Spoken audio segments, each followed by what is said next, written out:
আসসালামু আলাইকুম ভিউয়ার্স, আবার একটি নতুন ভিডিওর সাথে হাজির হলাম।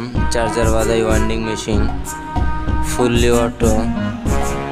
আপনারা জানেন আমরা বাংলাদেশের তৈরি মেশিন বিক্রি করি। যদি আরও মেশিন লাগে তাহলে আমাদের সাথে যোগাযোগ করতে পারেন। আমাদের ঠিকানা হলো পিরোজপুর জেলা, ইন্দুরকানী উপজেলা। এ হলো আমরা চার্জার ওয়ান্ডিং করেছি। দেখেন মেশিন দিয়ে কত সুন্দরভাবে স্বল্প খরচে অতি দ্রুত চার্জার ওয়ান্ডিং করতে পারবেন। যোগাযোগের জন্য ভিডিওর উপরে নাম্বার দেওয়া আছে, এই নাম্বারে যোগাযোগ করুন। আর আমাদের কাছ থেকে মেশিন নিলে ভাইজান আমাদের কাছ থেকে কাজ শিখে বুঝে তারপর মেশিন নেবেন। ইনশাআল্লাহ আপনি আমাদের কাছ থেকে কাজ শিখলে আপনাদেরই উপকার হবে ভাই। আসসালামু আলাইকুম ওয়া রাহমাতুল্লাহ।